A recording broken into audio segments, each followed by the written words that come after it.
Hey, welcome back to the garage. This is my Velomobile project part 7, I think. And, I was finding it interesting that Steve, the maker of this, is a kayak builder. And once you take the top parts off this thing, I was like, wow, it kind of the shape of a kayak. Isn't that interesting? Now I can see the crossover and how that happened. So I was having an issue with what I thought was an alignment issue with the front wheels.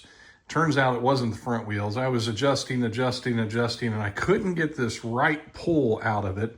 Well, then I was getting frustrated, and I was kind of standing back, and it's kind of hard to see, but you really can't see the back wheel unless you're standing back away from it. And I was standing across the garage and realized I could see the back wheel was like leaning a little bit. And so I had to investigate. I had to figure things out. And well, I've got everything tightened up. I can't lift the seat out of the way, but there's a boom down here, and this whole rear end is on a boom that inserts into the main pipe there on the bike. And I think what happened, I hauled this thing back from Indianapolis to near Dayton, Ohio, in the back of a U-Haul trailer. And I packed it with a bunch of foam, but it was still sitting on the wheels. And I think what happened, I don't know if you've been on that stretch of I-70 in recent years, but it is a mess. It is so rough. It's horrible. I can't believe how bad that the highway is through there. And I think it had actually bumped around and twisted that thing just a little bit.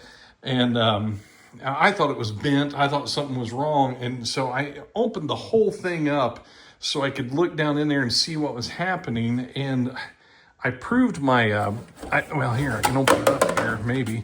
I kind of proved my point once I got the seat up out of the way.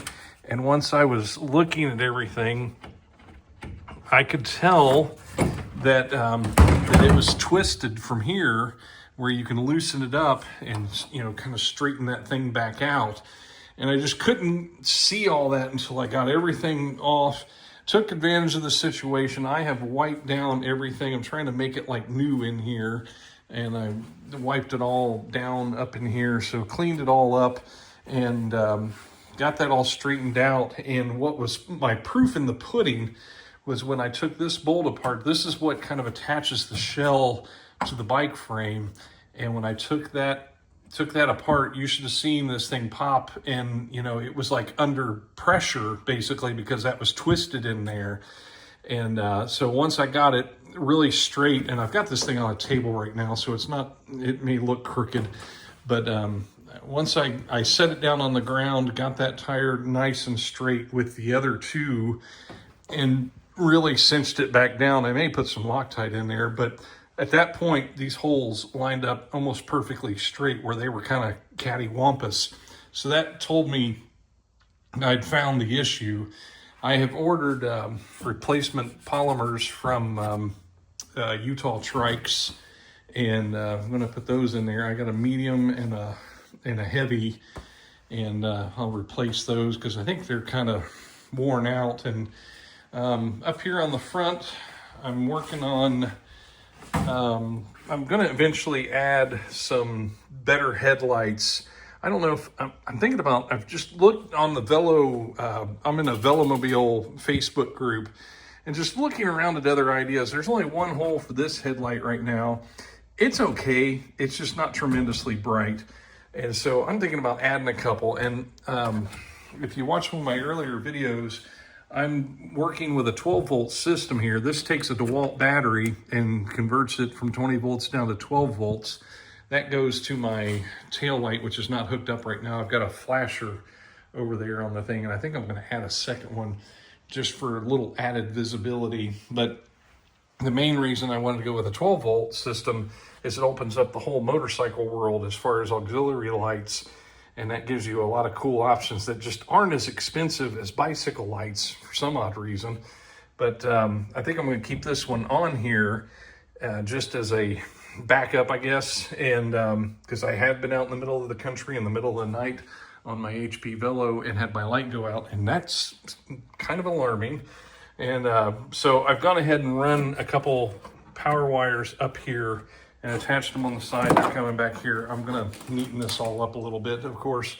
And I moved the horn. It was down here right behind the hole, and I felt like that gave it an opportunity to get dirty or wet. So I moved it up here in the front, and that will run back here.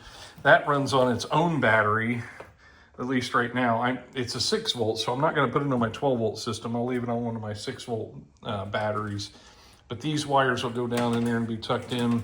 This is the turn signal wire. I've actually ordered a like motorcycle button setup from Amazon that has like a headlight button, turn signals, and a horn button. I forget what all, but I'm going to end up mounting that up here. And they're all their own circuits. It's not like a 12 volt device that you have to run everything through. So I'll be able to run the lower voltage turn signals to it, and the higher voltage horn, or higher voltage lights, and the lower voltage horn. I'll be able to do all that in there, and it'll be kind of cool. So I'm just still working things out and figuring things out, and just really excited, really excited to get this all sorted out so I can get it on the road. That issue with the alignment was just driving me nuts. I couldn't figure out why it was pulling to the right. It ended up being that back wheel. So I spent all sorts of time trying to align those front wheels, only to find out it was a back wheel issue.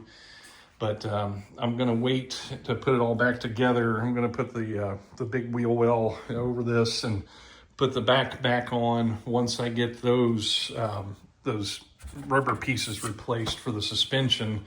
And then I'll get it out on the road. Hopefully. It's almost Thanksgiving, so it's getting a little cold out for too many rides uncovered. I'm really anxious to get this all completed and get everything going. Oh, and on my checklist, I do need to adjust my back brake, at least my parking brake there. And I'm going to put my SPD pedals on here, I think. And so anyway, got a whole bunch of stuff coming, and I don't know. Thanks for watching, and stay tuned.